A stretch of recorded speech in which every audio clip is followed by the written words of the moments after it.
इसी साल विधानसभा चुनाव है, लेकिन कांग्रेस के लिए मौजूदा संकेत शुभ नहीं कहे जा सकते, क्योंकि तेजस्वी यादव ने इंडिया गठबंधन को लेकर जो कुछ भी कहा वो बड़े बिखराव की तरफ इशारा कर रहा है। और ऐसा बिखराव जहां कांग्रेस बिहार में भी अकेली पड़ती नजर आ रही है।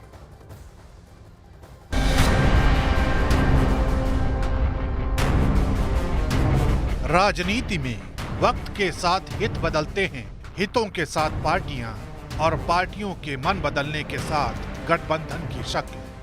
बिहार के पूर्व डिप्टी सीएम और आरजेडी नेता तेजस्वी यादव के बयान को समझने की कोशिश कीजिए, जो बिहार चुनाव की तैयारियों में लगे हैं और कांग्रेस को एक मैसेज देना चाहते हैं।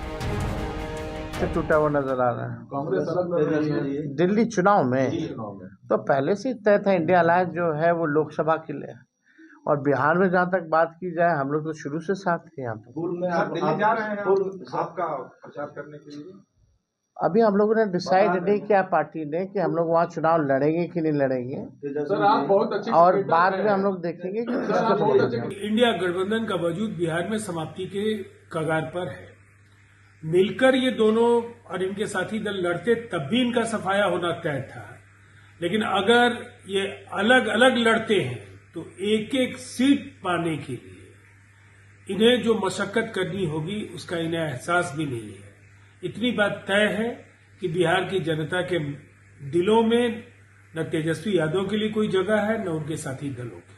असल लड़ाई जो है, जो रूह है लड़ाई की, जो असल केंद्र बिंदु है भारतीय जनता पार्टी का, गोडसेवादी विचारधारा है, तो वो है।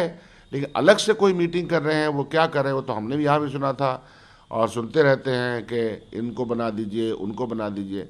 ये सबसे कुछ होने वाला नहीं। लोकसभा चुनावों तक इंडिया गठबंधन के रूप में सब साथ थे, लेकिन कांग्रेस के प्रदर्शन ने सियासी हितों को विचलित कर दिया।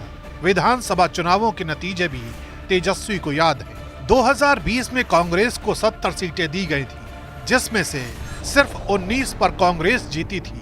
आरजेडी के पास 144 सीटें थी, जिनमें से पार्टी 75 सीटों पर जीती थी। नतीजा ये हुआ था कि एनडीए के पास 125 सीटें थी, महागठबंधन के पास 110 सीटें थी। माना गया कि कांग्रेस के लचर प्रदर्शन ने ही महागठबंधन को सत्ता से दूर कर दिया, और अब शायद तेजस्वी के बयान से लगता है कि वो कोई रिस्क नहीं लेना चाहते। महाघोटालेबाजों की ये जमोड़ा था। एक ईमानदार व्यक्ति को, राष्ट्रवादी व्यक्ति को, विकासवादी व्यक्ति को रोकने के लिए इनका ये गठबंधन बना था। लोभी और ठग का कैसा गठबंधन? ये लोभी और ठगों का गठबंधन था, जो आज अपने अपने अवसर पर बिखर गए। ना इनका नीति नियत, इनका नेता कुछ मिलने वाले नहीं थे, और ये सब अलग अलग विचारधारा के लोग, अलग अलग घोटालेबाज आपस में कैसा गठबंधन करेंगे, आज उसका सामने आ गया है। तो सर्वविदित है कि इंडिया अलायंस राष्ट्रीय परिप्रेक्ष्य में बना था और राष्ट्रीय परिप्रेक्ष्य में वो काम भी कर रहा है। विगत लोकसभा का जो सदन चला उसमें भी देखे थे कि जो हमारे साथी इंडिया अलायंस के साथ नहीं भी चुनाव में थे, जैसे ममता बनर्जी जी, लेकिन सदन में इंडिया गठबंधन के बैनर तले उन्होंने प्रदर्शन किया, अपनी मांगे रखी, अपनी बातें रखी। और तेजस्वी यादव ने एक बात तो स्पष्ट कर दिया कि बिहार में कांग्रेस पार्टी उनका पुराना साथी हो, और मेरा भी पुराना साथी है।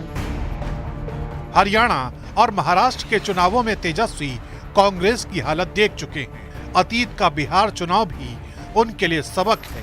यही वजह है कि दबी जुबान से ही सही, लेकिन तेजस्वी का बयान कांग्रेस के लिए बड़े संकेत दे रहा है।